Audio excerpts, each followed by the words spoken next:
Hello friends, welcome to GK mind game. ಪ್ರಶ್ನೆಗಳ ಸಂಪೂರ್ಣ ಮಾಹಿತಿಗಾಗಿ ವಿಡಿಯೋನ ಎಲ್ಲೂ ಸ್ಕಿಪ್ ಮಾಡದೆ ಕಂಪ್ಲೀಟ್ ಆಗಿ ನೋಡಿ. ಇವತ್ತಿನ ಪ್ರಶ್ನೆಗಳಲ್ಲಿ ಮೊದಲನೇ ಪ್ರಶ್ನೆ, ಕೆಮ್ಮು ಮತ್ತು ಕಫವನ್ನು ಕೂಡಲೇ ಕಡಿಮೆ ಮಾಡುವ ಪವರ್ಫುಲ್ ಮನೆಮದ್ದು ಯಾವುದು?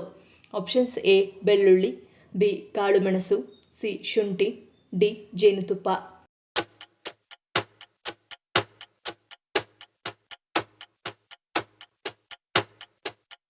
ಸರಿಯಾದ ಉತ್ತರ ಆಪ್ಷನ್ ಸಿ ಮತ್ತು ಡಿ.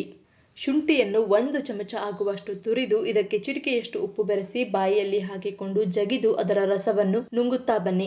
ಶುಂಠಿಯ ಗಾಢವಾದ ರುಚಿ ಹಾಗೂ ಒಗುರು ಸ್ವಲ್ಪ ಕಷ್ಟವಾಗುವಂತೆ ಮಾಡಬಹುದು. ಬೇಕೆಂದರೆ ಈ ಸಮಯದಲ್ಲಿ 1 ಚಮಚ ಜೇನುತುಪ್ಪವನ್ನು ಸೇವನೆ ಮಾಡಬಹುದು. ಇದರಿಂದ ಕೆಮ್ಮು ಹಾಗೂ ಕಫದ ಸಮಸ್ಯೆಗೆ ಕಾರಣವಾಗುವ ಬ್ಯಾಕ್ಟೀರಿಯಾಗಳು ನಿವಾರಣೆಯಾಗಿ ಸಮಸ್ಯೆಗಳು ಆದಷ್ಟು ಬೇಗ ಪರಿಹಾರ ಕಾಣುತ್ತವೆ.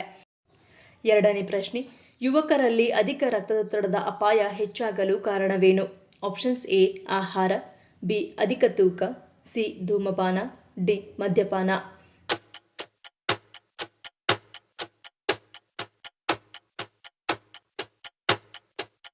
ಸರಿಯಾದ ಉತ್ತರ ಆಪ್ಷನ್ ಎ ಮತ್ತು ಬಿ. ಇತ್ತೀಚಿನ ದಿನಗಳಲ್ಲಿ ಹೆಚ್ಚಿನ ಜನರು ಕಚೇರಿಯಲ್ಲಿ 9 ಗಂಟೆಗಳ ಮೇಜಿನ ಕೆಲಸವನ್ನು ಮಾಡುತ್ತಾರೆ. ಇದರಿಂದಾಗಿ ದೈಹಿಕ ಚಟುವಟಿಕೆ ಕಡಿಮೆಯಾಗಲು ಪ್ರಾರಂಭಿಸುತ್ತದೆ. ಇದರಿಂದಾಗಿ ಅಧಿಕ ರಕ್ತದೊತ್ತಡದ ಅಪಾಯವು ಹೆಚ್ಚಾಗುತ್ತದೆ. ಅಧಿಕ ತೂಕವು ಅಧಿಕ ರಕ್ತದೊತ್ತಡಕ್ಕೆ ಪ್ರಮುಖ ಅಂಶವಾಗಬಹುದು. ಹೆಚ್ಚಿನ ತೂಕವು ನಿಮ್ಮ ಹೃದಯದ ಮೇಲೆ ಹೆಚ್ಚುವರಿ ಒತ್ತಡವನ್ನುಂಟು ಮಾಡುತ್ತದೆ. ಇದರಿಂದಾಗಿ ಅಪಧಮನಿಗಳು ಕಿರಿದಾಗುವ ಅಪಾಯ ಹೆಚ್ಚಾಗುತ್ತದೆ. ಇಂದಿನ ಯುವಕರು ಪ್ಯಾಕ್ ಮಾಡಿದ ಮತ್ತು ಸಂಸ್ಕರಿಸಿದ ಆಹಾರಗಳನ್ನು ಹೆಚ್ಚಾಗಿ ಸೇವಿಸುತ್ತಾರೆ. ಚಿಪ್ಸ್, ಕುಕೀಸ್, ಅತಿಯಾದ ಸೋಡಿಯಂ ಅಂಶವನ್ನು ಹೊಂದಿರುವ ಆಹಾರಗಳನ್ನು ಸೇವಿಸುತ್ತಾರೆ. ಇದು ರಕ್ತದೊತ್ತಡದ ಮೇಲೆ ಪರಿಣಾಮ ಬೀರುತ್ತದೆ. ಹೆಚ್ಚು ಸೋಡಿಯಂ ಸೇವಿಸುವುದರಿಂದ ದೇಹದಲ್ಲಿ ನೀರು ಸಂಗ್ರಹವಾಗುತ್ತದೆ. ಇದು ರಕ್ತನಾಳಗಳ ಮೇಲೆ ಒತ್ತಡವನ್ನು ಬೀರುತ್ತದೆ. ಮೂರನೇ ಪ್ರಶ್ನೆ, ರಾತ್ರಿ ವೇಳೆ ಮಾತ್ರ ಹೂವಿನಂತೆ ಹರಳುವ ಮಾನವನ ದೇಹದ ಅಂಗ ಯಾವುದು? ಆಪ್ಷನ್ಸ್: ಎ ಮೆದುಳು, ಬಿ ಕಿವಿ, ಸಿ ಗರ್ಭಕಂಠ, ಡಿ ಶ್ವಾಸಕೋಶ.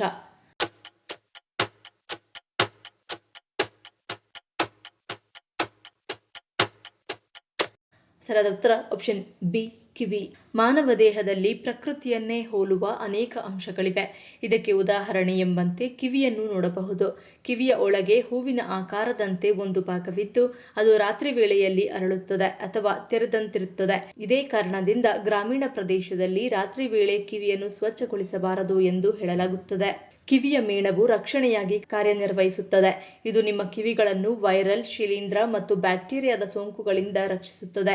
ಕಿವಿಗುಗ್ಗೆಯು ಕೀಟಗಳನ್ನು ದೂರವಿಡಲು ಸಹಾಯ ಮಾಡುತ್ತದೆ. ಅದೇ ಸಮಯದಲ್ಲಿ ಕಿವಿಯಲ್ಲಿ ಸಂಗ್ರಹವಾಗಿರುವ ಗುಗ್ಗೆಯು ನೈಸರ್ಗಿಕ ಮಾಯಿಶ್ಚರೈಸರ್ ಆಗಿದ್ದು ಇದು ಕಿವಿಯೊಳಗಿನ ಚರ್ಮವು ತುಂಬಾ ಒಣಗುವುದನ್ನು ತಡೆಯುತ್ತದೆ.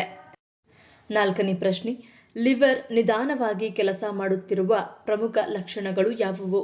ಆಪ್ಷನ್ಸ್: ಎ ಹಸಿವು ಕುಂಠಿತ, ಬಿ ಹೆಚ್ಚು ಮೂತ್ರ, ಸಿ ದೇಹ ದುರ್ವಾಸನೆ, ಡಿ ಕೈಕಾಲು ಊತ.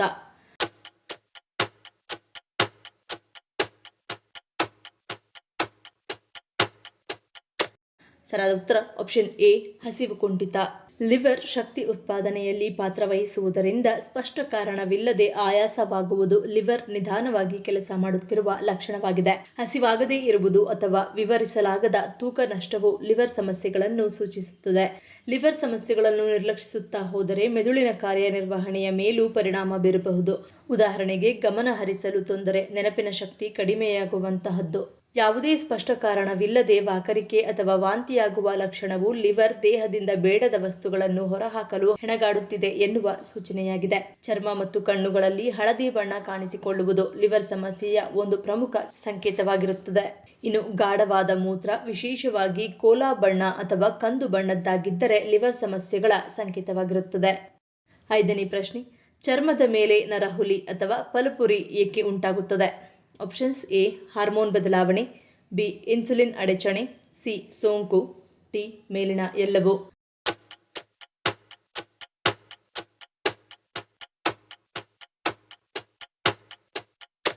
ಸರಿಯಾದ ಉತ್ತರ ಆಪ್ಷನ್ ಡಿ ಮೇಲಿನ ಎಲ್ಲವೂ. ಹೆಚ್ಚಿನ ನರಹುಲಿಗಳು ಚರ್ಮದ ಮೇಲ್ಭಾಗವನ್ನು ಸೋಂಕು ಮಾಡುವ ಹ್ಯೂಮನ್ ಪ್ಯಾಪಿಲೋಮಾ ವೈರಸ್ನಿಂದ ಉಂಟಾಗುತ್ತದೆ. ಹಾರ್ಮೋನ್ಗಳ ಅಸಮತೋಲನ, ಗರ್ಭಧಾರಣೆ, ಥೈರಾಯ್ಡ್ ಅಥವಾ ಋತುಬಂಧ ಸಮಯದಲ್ಲಿ ದೇಹದಲ್ಲಿನ ಹಾರ್ಮೋನ್ಗಳು ಬದಲಾಗುತ್ತವೆ.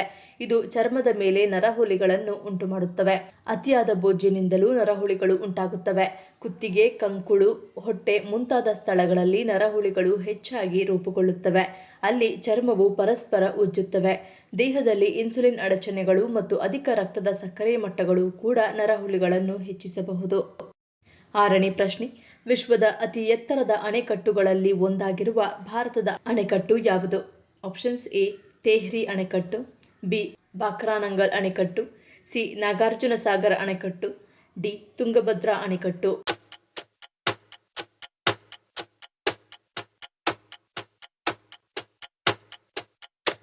ಸರಿಯಾದ ಉತ್ತರ ಆಪ್ಷನ್ ಎ ತೆಹರಿ ಅಣೆಕಟ್ಟು. ಉತ್ತರಾಖಂಡದ ತೆಹರಿ ಗರ್ವಾಲ್ ಜಿಲ್ಲೆಯಲ್ಲಿ ನೆಲೆಗೊಂಡಿರುವ ತೆಹರಿ ಅಣೆಕಟ್ಟು ಭಾರತದ ಅತ್ಯಂತ ಪ್ರಭಾವಶಾಲಿ ಎಂಜಿನಿಯರಿಂಗ್ ಯೋಜನೆಗಳಲ್ಲಿ ಒಂದಾಗಿದೆ.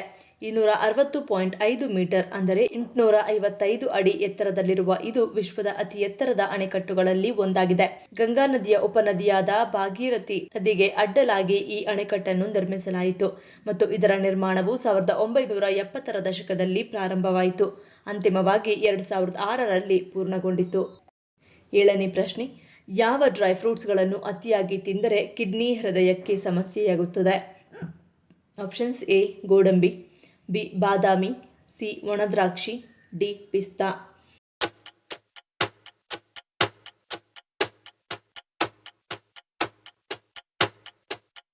ಸರಿಯಾದ ಉತ್ತರ ಆಪ್ಷನ್ ಎ ಗೋಡಂಬಿ. ಗೋಡಂಬಿ ಆರೋಗ್ಯಕರ ಕೊಬ್ಬುಗಳು, ಪ್ರೋಟೀನ್, ವಿವಿಧ ಬಗೆಯ ವಿಟಮಿನ್ಸ್ಗಳು ಮತ್ತು ಖನಿಜಾಂಶಗಳನ್ನು ಒಳಗೊಂಡಿದೆ.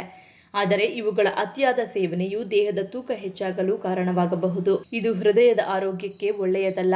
ಪಿಸ್ತಾಗಳಂತೆ ಗೋಡಂಬಿ ಕೂಡ ಆಕ್ಸಲೇಟ್ಗಳನ್ನು ಹೊಂದಿದ್ದು ಅದು ಮೂತ್ರಪಿಂಡದ ಕಲ್ಲುಗಳ ಅಪಾಯವನ್ನು ಹೆಚ್ಚಿಸುತ್ತದೆ. ಮೂತ್ರಪಿಂಡದ ಕಲ್ಲುಗಳಿರುವ ಜನರು ಅವುಗಳನ್ನು ಸೀಮಿತ ಪ್ರಮಾಣದಲ್ಲಿ ಸೇವಿಸಬೇಕು. ಯಾವುದೇ ಒಣಹಣ್ಣನ್ನು ಮಿತವಾಗಿ ಸೇವಿಸಬೇಕು. ಸಾಮಾನ್ಯವಾಗಿ ದಿನಕ್ಕೆ 1 ಸಣ್ಣ ಹಿಡಿ ಮಿಶ್ರ ಒಣಹಣ್ಣುಗಳನ್ನು ಸೇವಿಸುವುದು ಸಾಕು ಮತ್ತು ಸುರಕ್ಷಿತವೆಂದು ಪರಿಗಣಿಸಲಾಗುತ್ತದೆ. 8ನೇ ಪ್ರಶ್ನೆ, ಖಾಲಿ ಹೊಟ್ಟೆಯಲ್ಲಿ ಯಾವ ಹಣ್ಣು ತಿನ್ನುವುದರಿಂದ ಲಿವರ್ ಶುದ್ಧಿಯಾಗುತ್ತದೆ? ಆಪ್ಷನ್ಸ್ ಎ ದಾಳಿಂಬೆ, ಬಿ ಸೇಬು, ಸಿ ಅನಾನಸ್, ಡಿ ಪರಂಗಿ.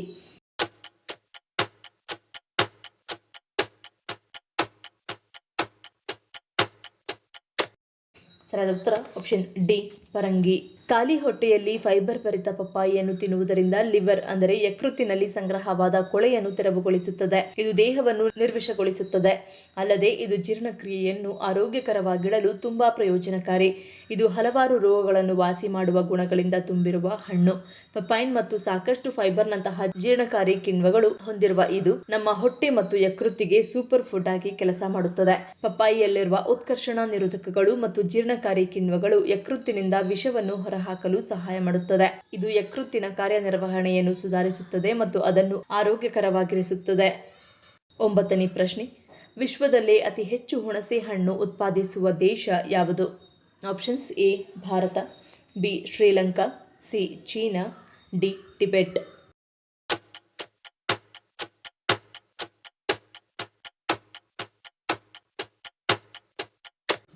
ಸರಿಯಾದ ಉತ್ತರ ಆಪ್ಷನ್ ಎ ಭಾರತ. ಸಾಮಾನ್ಯವಾಗಿ ಭಾರತೀಯ ಖರ್ಜೂರ ಎಂದು ಕರೆಯಲ್ಪಡುವ ಹುಣಸೆ ಹಣ್ಣು ಅಡುಗೆ, ಔಷಧೀಯ ಮತ್ತು ಕೈಗಾರಿಕಾ ಅನ್ವಯಿಕೆಗಳಲ್ಲಿ ಪ್ರಪಂಚದಾದ್ಯಂತ ವ್ಯಾಪಕವಾಗಿ ಬಳಸಲಾಗುವ ಉಷ್ಣವಲಯದ ಹಣ್ಣಾಗಿದೆ. ಅದರ ವಿಶಿಷ್ಟವಾದ ಸಿಹಿ ಮತ್ತು ಹುಳಿ ಸುವಾಸನೆಗೆ ಹೆಸರುವಾಸಿಯಾದ ಹುಣಸೆ ಹಣ್ಣು ಭಾರತ, ಆಗ್ನೇಯ ಏಷ್ಯಾ, ಆಫ್ರಿಕಾ, ಕೆರಿಬಿಯನ್ ಮತ್ತು ಲ್ಯಾಟಿನ್ ಅಮೆರಿಕಾದ ಪಾಕ ಪದ್ಧತಿಗಳಲ್ಲಿ ನಿರ್ಣಾಯಕ ಪಾತ್ರ ವಹಿಸುತ್ತದೆ. ಜಾಗತಿಕ ಉತ್ಪಾದನೆಯ 70%ಗಿಂತ ಹೆಚ್ಚು ಪಾಲನ್ನು ಹೊಂದಿದೆ. ದೇಶದ ವಿಶಾಲವಾದ ಉಷ್ಣವಲಯದ ಹವಾಮಾನ, ಸೂಕ್ತವಾದ ಮಣ್ಣಿನ ಪರಿಸ್ಥಿತಿಗಳು ಮತ್ತು ದೀರ್ಘಕಾಲೀನ ಕೃಷಿ ಸಂಪ್ರದಾಯಗಳು ದೊಡ್ಡ ಪ್ರಮಾಣದ ಹುಣಸೆ ಕೃಷಿಗೆ ಸೂಕ್ತವಾಗಿದೆ. ಭಾರತದಲ್ಲಿ ಹುಣಸೆ ಹಣ್ಣು ಉತ್ಪಾದಿಸುವ ಪ್ರಮುಖ ರಾಜ್ಯಗಳೆಂದರೆ ಅವು ತಮಿಳುನಾಡು, ಆಂಧ್ರಪ್ರದೇಶ, ಕರ್ನಾಟಕ, ಮಹಾರಾಷ್ಟ್ರ ಹಾಗೂ ಒಡಿಶಾ. ಅದರಲ್ಲಿಯೂ ತಮಿಳುನಾಡು ಪ್ರಮುಖ ಉತ್ಪಾದಕ ರಾಷ್ಟ್ರವಾಗಿದ್ದು ಭಾರತದ ಉತ್ಪಾದನೆಯ ಸುಮಾರು 1/3 ಕೊಡುಗೆ ನೀಡುತ್ತದೆ. ಈ ಪ್ರಶ್ನೆಗಳಲ್ಲಿ ನೀವು ಎಷ್ಟು ಪ್ರಶ್ನೆಗಳಿಗೆ ಸರಿ ಉತ್ತರವನ್ನು ಕೊಟ್ಟರಿ ಅನ್ನೋದನ್ನು ಕಮೆಂಟ್ ಮಾಡಿ ತಿಳಿಸಿ. ಈ ವಿಡಿಯೋ ನಮಗೆ ಇಷ್ಟ ಆಗಿದ್ರೆ ಮರಿದೇ ಲೈಕ್ ಮಾಡಿ, ಶೇರ್ ಮಾಡಿ, ಸಬ್ಸ್ಕ್ರೈಬ್ ಮಾಡಿ. ನನ್ನ ಚಾನಲ್ನ ಇನ್ನೂ ಸಬ್ಸ್ಕ್ರೈಬ್ ಮಾಡಿದೆ ಹಾಗೆ ವಿಡಿಯೋಸ್ ನೋಡ್ತಿದ್ರೆ ಪ್ಲೀಸ್ ಸಬ್ಸ್ಕ್ರೈಬ್ ಮಾಡಿ, ಸಪೋರ್ಟ್ ಮಾಡಿ. ಮತ್ತೊಂದು ಇಂಟ್ರೆಸ್ಟಿಂಗ್ ವಿಡಿಯೋದೊಂದಿಗೆ ಸಿಗ್ತೀನಿ. Until love you all, take care.